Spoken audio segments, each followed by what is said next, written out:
నమస్తే BCN news తో మీ ముందున్నది ఆనంద్ రాజ్ కుమార్. ఈనాటి వార్తల్లోని ముఖ్యాంశాలు. తిరుమల శ్రీవారిని దర్శించుకున్న పలువురు రాజకీయ ప్రముఖులు, ఆలయ మర్యాదలతో స్వాగతం పలికిన అధికారులు. సంక్షేమానికి తెలుగుదేశం పార్టీ మారిపేరన్న ఎమ్మెల్యే నసీర్ అహ్మద్. తల్లికి వందనం పథకంతో ప్రతి ఇంట్లో సంతోషం వెల్లివిరిసిందని వ్యాఖ్య.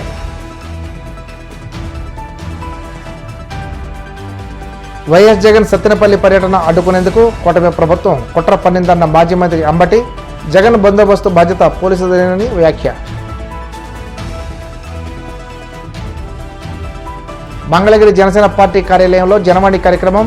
ప్రజల నుండి అర్జీలు స్వీకరించిన రాష్ట్ర Mala corporation chairman doctor Pedapudi Vijay Kumar. కలియుగ ప్రత్యక్ష దైవం తిరుమల శ్రీ వెంకటేశ్వర స్వామి వారిని పలువురు రాజకీయ ప్రముఖులు దర్శించుకున్నారు. వీఐపీ ప్రారంభ విరామ దర్శన సమయంలో కేంద్ర మంత్రి పీయూష్ గోయల్, రాష్ట్ర మంత్రులు అనగాని సత్యప్రసాద్, టీజీ భరత్ స్వామివారి సేవలో పాల్గొని మొక్కులు చెల్లించుకున్నారు. దర్శనానంతరం వీరికి రంగనాయకుల మండపంలో వేద పండితులు వేదాశీర్వచనం అందించగా ఆలయ అధికారులు స్వామివారి తీర్థ ప్రసాదాలు అందజేసి పట్టు వస్త్రంతో సత్కరించారు.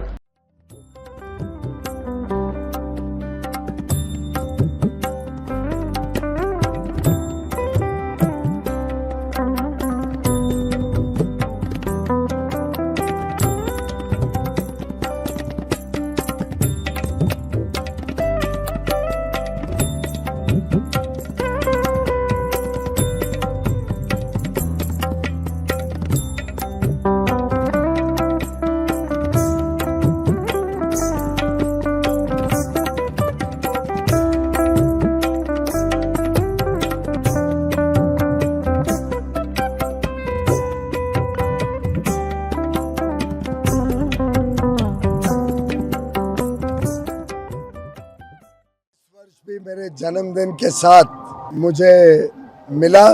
ईश्वर ने हम सबको बहुत दिया है और ईश्वर ही हम सबकी रक्षा करता है, हम सबको बल देता है, हम सबको विकास करने के लिए अवसर देता है। तिरुपति बालाजी के दर्शन मैं हर वर्ष करता हूँ और ऊर्जा लेके जाता हूँ और आशीर्वाद और तेज और उत्साह के साथ अपना काम कर सकूं, देश और समाज की सेवा कर सकूं और एक विकसित भारत बनाने के लिए एक गिलहरी की तरह छोटा योगदान हम हर भारतवासी करें तो भारत एक विश्व गुरु, एक विश्व शक्ति बनेगा। मेरा ईश्वर से, तिरुपति बालाजी से, प्रभु से यही मनोकामना है कि हम सब पर उनका आशीर्वाद, उनका स्नेह बना रहे और भारत के हर नागरिक को एक उज्जवल भविष्य, एक अच्छा जीवन। తెలుగుదేశం పార్టీ సంక్షేమానికి మారుపేరుగా నిలుస్తుందని గుంటూరు తూర్పు నియోజకవర్గ ఎమ్మెల్యే నసీర్ అహ్మద్ అన్నారు. మంగళగిరి టీడీపీ కేంద్ర కార్యాలయంలో మీడియాతో మాట్లాడుతూ కూటమి ప్రభుత్వం అమలు చేస్తున్న తల్లికి వందనం పథకం ద్వారా రాష్ట్ర వ్యాప్తంగా ప్రతి ఇంట పండుగ వాతావరణం ఉందని అన్నారు. పాఠశాలలు తెరిచిన తొలి రోజే 4.81 లక్షల మంది విద్యార్థుల తల్లులు ఖాతాల్లో 718.95 కోట్లు జమ చేశామని, విద్యార్థులకు స్కూల్ కిట్లు, బ్యాగులు అందించామన్నారు. మంత్రి నారా లోకేష్ చొరవతో ఇది సాధ్యమైందని, ఇది ఒక రికార్డని అన్నారు. ఉమ్మడి ఆంధ్రప్రదేశ్లో కానీ, విభజించినటువంటి ఆంధ్రప్రదేశ్లో కానీ సంక్షేమానికి మారుపేరుగా తెలుగుదేశం పార్టీ గతంలో కూడా అన్న నందమూరి తారక రామారావు గారు ₹2 కిలో బియ్యం దగ్గర నుండి ప్రతి పేదవాడికి కూడా ఇల్లు ఇవ్వాలనేటువంటి ఆలోచన దగ్గర నుండి విభజించినటువంటి ఆంధ్రప్రదేశ్లో 2014-19లో అనేక సంక్షేమ కార్యక్రమాలు కూడా చేసినటువంటి ఘనత తెలుగుదేశం పార్టీది. 2019-24లో ఎన్నికల సమయంలో ఇచ్చినటువంటి ప్రతి ఒక్క హామీని కూడా నిలబెట్టుకునేటువంటి క్రమంలో చంద్రబాబు నాయుడు గారు చదువుతున్నటువంటి ప్రతి పిల్లవాడికి కూడా వారికి ఆర్థికంగా వెసులుబాటు కల్పించాలనేటువంటి ఆలోచనతో పెట్టినటువంటి కార్యక్రమం తల్లికి వందనం. తల్లికి వందనం ప్రతి ఇంట్లో కూడా ఈరోజు అందినటువంటి ప్రతి ఇంట్లో కూడా సంబరాలు చేసుకుంటున్నటువంటి పరిస్థితులు ఉన్నాయి. ప్రతి కుటుంబానికి కూడా ఆర్థిక బాసటగా నిలుస్తున్నటువంటి పథకం తల్లికి వందనం. ఏ పిల్లవాడిని చదివిస్తావని చెప్తూ గతంలో జగన్మోహన్ రెడ్డి గారి పరిపాలన సాగితే ప్రతి పిల్లవాడిని కూడా చదివించండి అంటూ ఈరోజు చంద్రన్న పరిపాలన కొనసాగుతున్నటువంటి పరిస్థితులు రాష్ట్ర ప్రజలు ఒకసారి ఆలోచించాలని చెప్పి ఈ సందర్భంగా కోరుతా ఉన్నా. భవిష్యత్తులో పేదరికం లేనటువంటి సమాజ నిర్మాణం కోసం తల్లికి వందనం కార్యక్రమం ఒక భరోసాగా మా అందరం కూడా చెప్పుకోవచ్చు. దాదాపు ముస్లిం మైనారిటీలో పెద్ద ఎత్తున ఈరోజు ప్రతి ఇంట్లో కూడా పిల్లలు విద్యకు దూరం కాకూడదనేటువంటి ఆలోచనతో గత ప్రభుత్వంలో 3,12,000 మందికి మైనారిటీల్లో తల్లికి వందనం కార్యక్రమం, అమ్మఒడి కార్యక్రమం ఇస్తే ఈరోజు దాదాపు 5 లక్షల మందికి మైనారిటీ బిడ్డలు చదువుకు దూరం కాకూడదనేటువంటి ఆలోచనతో గౌరవ ముఖ్యమంత్రి గారు ఈ కార్యక్రమం ద్వారా మైనారిటీలను ఆదుకునేటువంటి క్రమంలో ప్రతి ఒక్క మైనారిటీకి కూడా విద్యకు దూరం కాకూడదనేటువంటి ఒక మంచి ఆలోచనతోనే 5,18,000 మందికి ఈ తల్లికి వందనం కార్యక్రమం అందించేటువంటి కార్యక్రమం చేశారు. రాష్ట్రంలో ఏదైతే ఈ తల్లికి వందనం కార్యక్రమం ఉందో వైసీపీకి ఒక మరణ శాసనంగా మారబోతుందనేటువంటి విషయాన్ని ఈ సందర్భంగా తెలియజేస్తా ఉన్నాం. గత 5 సంవత్సరాల్లో అమ్మఒడి పేరుతో 24 లక్షల రూపాయలు, 24,000 కోట్ల రూపాయల ఖర్చు చేసినటువంటి పరిస్థితి ఉంటే ఈరోజు మన ప్రభుత్వం ఒక్కసారే 10,000 కోట్ల రూపాయలు తల్లికి వందనం కార్యక్రమం కోసం ఇచ్చినటువంటి పరిస్థితులు, ఎన్నికల హామీల్ని ఒక్కొక్కటిగా నెరవేరుస్తున్నటువంటి కూటమి ప్రభుత్వాన్ని ప్రజలు ఈరోజు ప్రతి ఒక్కరు కూడా మెచ్చుకుంటున్నటువంటి పరిస్థితులు ఉన్నాయి. భావి తరాల భవిష్యత్తు కోసం ఆలోచించేటువంటి ఏకైక పార్టీ నాయకుడు చంద్రబాబు నాయుడు అనేటువంటి విషయాన్ని ప్రజలందరూ కూడా గ్రహించాలనేటువంటి విషయం చెప్తా ఉన్నా.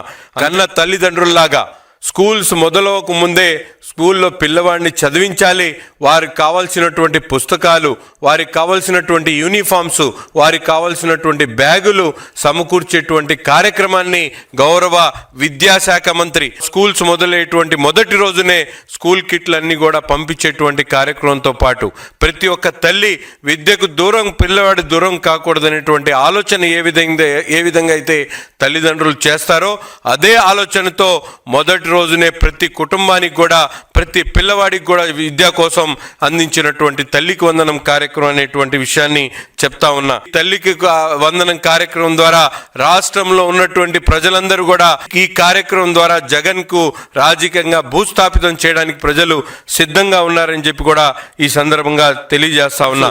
రాష్ట్రంలో పేదరికం లేనటువంటి సమాజ నిర్మాణం కోసం చంద్రబాబు నాయుడు గారు P4 పథకాన్ని అమలు చేసి ప్రతి ఒక్క పేదవాడికి కూడా ఈ రాష్ట్రంలో భరోసా కల్పించేటువంటి కార్యక్రమం, పరిశ్రమలను తెచ్చేటువంటి కార్యక్రమం, చెప్పినటువంటి 6 సూపర్ 6 కార్యక్రమాల్లో ముఖ్యంగా విద్యార్థులు చదువుకున్నటువంటి విద్యార్థులు, నిరుద్యోగ యువత కోసం వారందరూ కూడా భవిష్యత్తు కోసం చెప్పినటువంటి విధంగా 16,400 ఉద్యోగ నియామక కోసం మెగా డిఎస్సి కార్యక్రమం కానీ, అన్నా క్యాంటీన్ కానీ, దీపం పథకం కానీ, ఈరోజు ఎంతో విలువైనటువంటి 10,000 కోట్ల రూపాయల బడ్జెట్తో ఈరోజు ప్రతి ఇంట్లో కూడా సంబరాలు చేసుకునేటువంటి విధంగా తల్లికి వందనం ఇచ్చేటువంటి కార్యక్రమం కానీ, గత ప్రభుత్వంలో జగన్మోహన్ రెడ్డి గారు సంక్షేమం పేరుతో రాష్ట్ర ప్రజల్ని సంక్షోభంలో నెట్టు వేసినటువంటి పరిస్థితులు, ఎటు చూసినా కూడా అప్పులు, ఎటు చూసినా కూడా విధ్వంసం.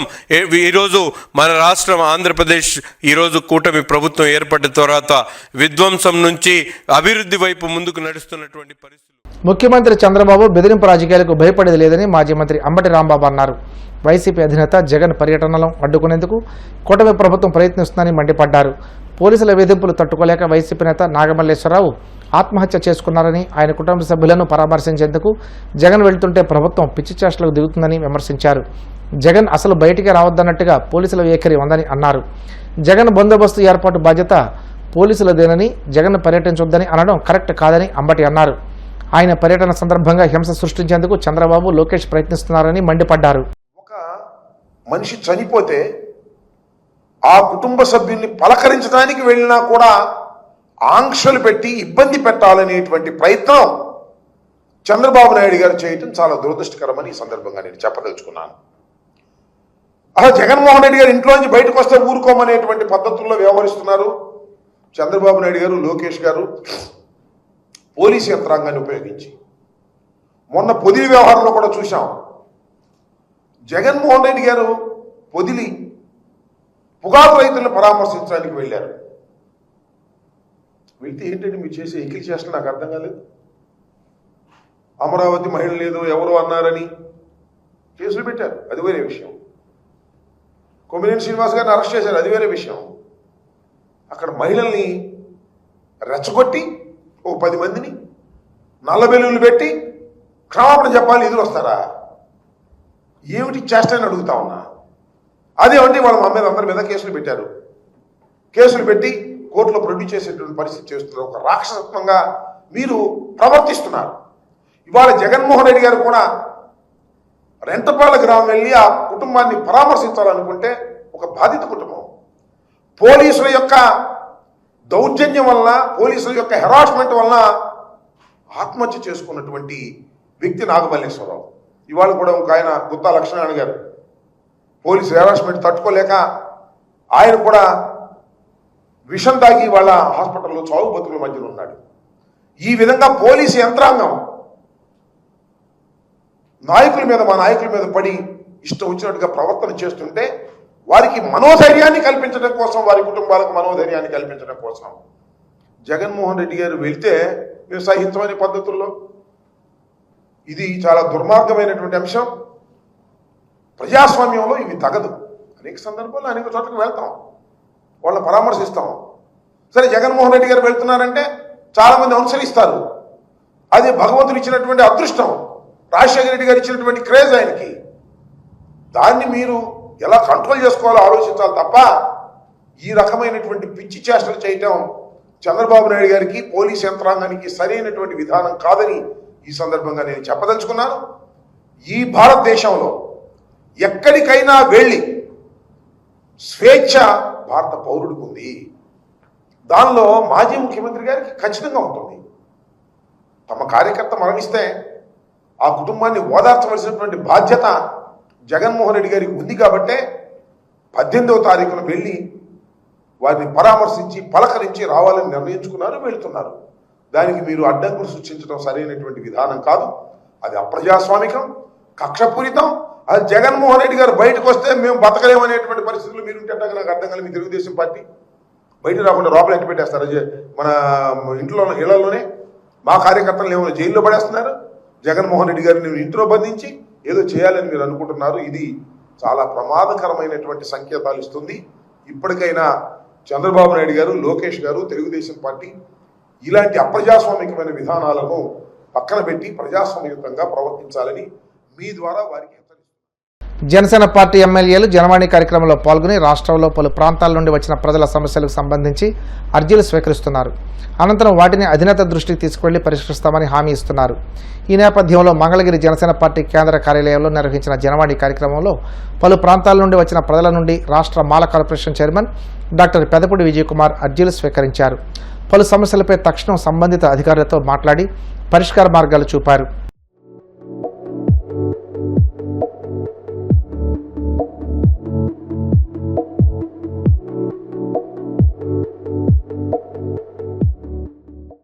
టీడీపీ రాష్ట్ర అధ్యక్షుడు గాజువాక ఎమ్మెల్యే పల్లా శ్రీనివాసరావు తండ్రి సింహాచలం ఇటీవల స్వర్గస్థులైన విషయంలో విశాఖ పర్యటనకు వచ్చిన ముఖ్యమంత్రి చంద్రబాబు శ్రద్ధాంజలి ఘటించడానికి పల్లా ఇంటికి వచ్చారు. ఆయనకు ఎమ్మెల్యేలు విష్ణుకుమార్ రాజు, వంశీకృష్ణ, శ్రీనివాస్ తదితరులు ఘన స్వాగతం పలికారు. అనంతరం సింహాచలం చిత్రపటం వద్ద చంద్రబాబు నివాళులర్పించి పల్లా కుటుంబానికి అండగా ఉంటామని అన్నారు.